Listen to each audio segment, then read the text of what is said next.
பிரபல நடிகரும் இயக்குனருமான பாக்யராஜ் அவர்கள் இறந்து போனதை தொடர்ந்து அவரோட உடலுக்கு அஞ்சலி செலுத்துகிற விதமாக கடந்த 2 நாட்களாக பல பிரபலங்கள் அரசியல் தலைவர்கள் அப்படின்னு ஒன் பை ஒன்று அவங்களோட இறுதி அஞ்சலியை செலுத்திட்டு இருந்தாங்க. அந்த வகையில் ஆக்ட்ரஸ் குஷ்பு மட்டும் வரவே இல்லை. ஏன்னா குஷ்பு மகளோட திருமண ஏற்பாடில் பிஸியாக இருந்ததால் அவங்களால இறுதி சடங்கில் கலந்துக்க முடியாமல் போயிடுச்சு.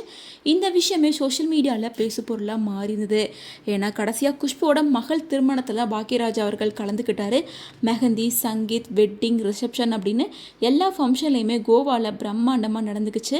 அது எல்லாத்துலேயுமே கலந்துக்கிட்ட அவர் ரிட்டன் வீட்டுக்கு வந்ததுக்கு அப்புறமா வாக்கிங் போயிட்டு வந்ததை தொடர்ந்து நெஞ்சு வலி ஏற்பட்டு அவர் உயிரிழந்திருக்காரு.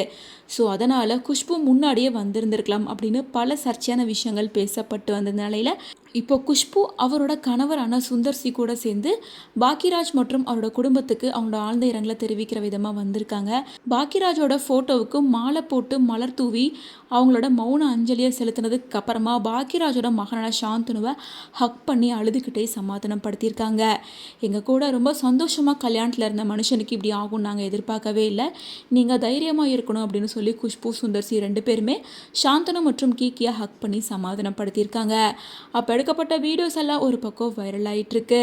மேலும் குஷ்பு அவங்களோட இறுதி அஞ்சலியை செலுத்துறதுக்காக நேரில் வந்துமே இந்த விஷயம் மேலும் சர்ச்சையாயிருக்கு அப்படின்னு தான் சொல்லணும்.